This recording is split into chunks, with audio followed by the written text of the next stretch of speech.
Take 3 of this video. I am obviously not very good at keeping this under 5 minutes. I realized I needed to reorganize my thoughts so I can get through this faster. To review, in the past videos that you have not seen, sorry that this is uncomfortable for me. You're the first person I've done a video assignment for, and sorry for this look. I just got done with spring football and actually going to the gym this week, so I apologize for all those things, and that will be my introduction. You asked us our opinions on outcome measures. I think outcome measures are really awesome for athletic trainers because we don't have the luxury of having a lot of imaging, or not all of us have the luxury of having imaging to go with our pathology. So outcome measures are nice because you know you're being successful. They're used in athletic training. I think that I know athletic training that is a special profession because we don't rely on diagnostic imaging to diagnose. And that means that a lot of the diagnoses that we do are based off of subjective information and objective information from us, which can sometimes be a little bit biased. Outcome measures are important in athletic training because otherwise we wouldn't know that we were being successful. I am currently using outcome measures, nothing that I feel is very fancy. I've used impact testing. I've used SCAP5 stuff. I've used manual muscle testing, special tests, but pain scale I think is a really awesome one, a really basic and really awesome one to use because that makes your patient feel successful. With me, I feel like my patients come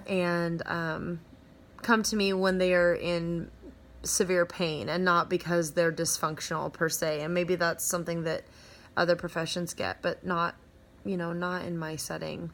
Not that I've found anyway.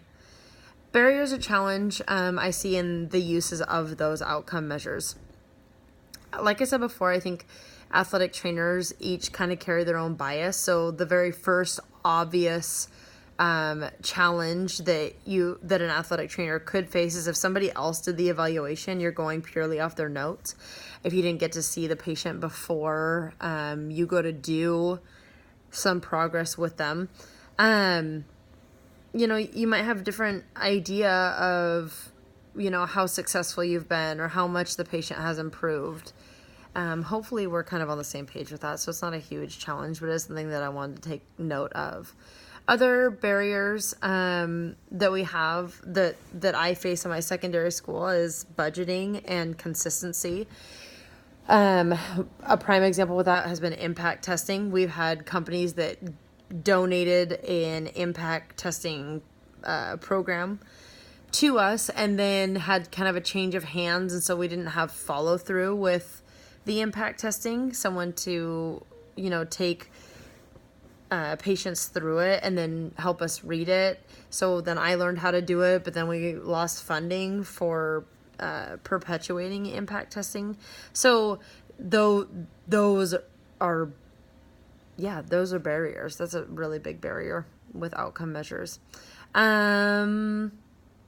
Their importance, I think regardless of those barriers, outcome measures are extremely important to know if you're being successful. You have no other way of knowing that you are being successful.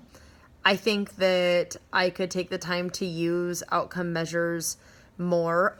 Which brings me back to a barrier challenge that I face a lot is consistency on the patient's end. A lot of times I'll do an evaluation on a patient and, complaining about some sort of pain. And then, they'll come back for the next couple days for some sort of therapy or taping that they think they need, and after a couple days, they stop showing up. So then it's me hunting them down and saying, hey, are you feeling better? Oh yeah, I felt, 100%, or it's still nagging, but I can deal with it. I didn't want to take the time to come in. That affects outcome measures a lot because then it's no longer about whether you were successful in your treatment.